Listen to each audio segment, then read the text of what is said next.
Hay, ito nagba-vacuum ako yung mga yung mga stuffed toys ni Bineric. Mahilig talaga siya sa mga stuffed toys. Ayan, ang laki pa naman nito.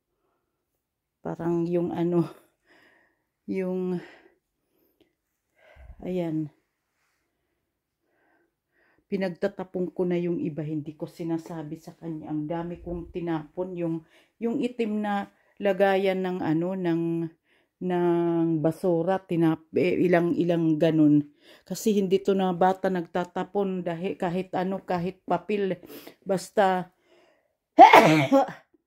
hindi niya yan tinatapon. Ayan pa sa sahig. Kasi binabakyum ko yan. Pagkatapos, yung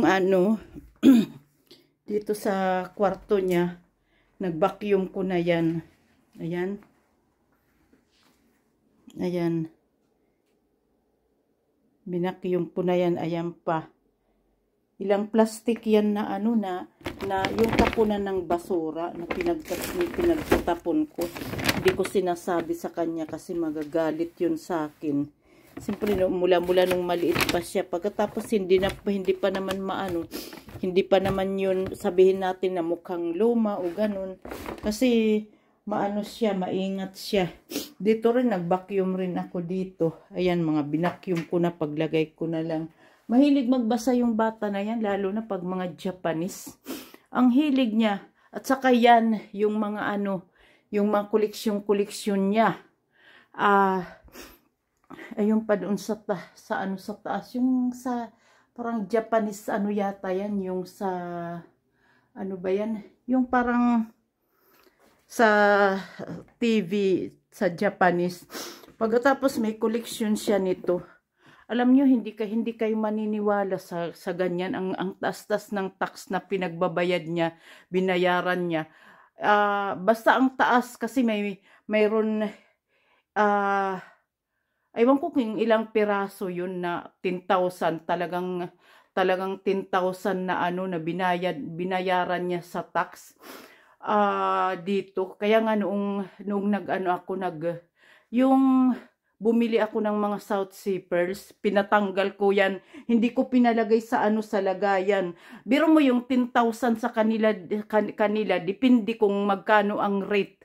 Doon sa World Remit, basta mga more or less 550. O tingnan mo yung 10,000. Tatlo lang yata na ganyan kasi binibili niya parang sa Japan pa yata yun eh.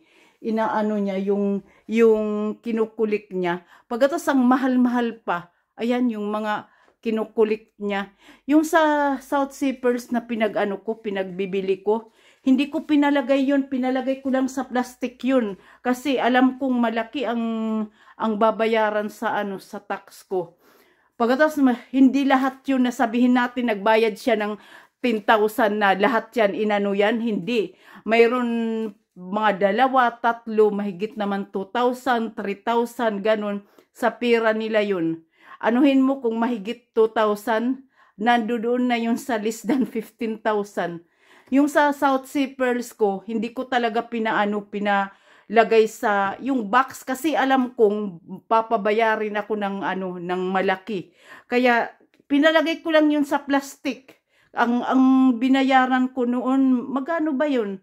Mahigit lang 1,500 yung lahat na nandito na South Sea Pearls ko. Meron pa kasing parating eh. Okay guys, thank you for watching.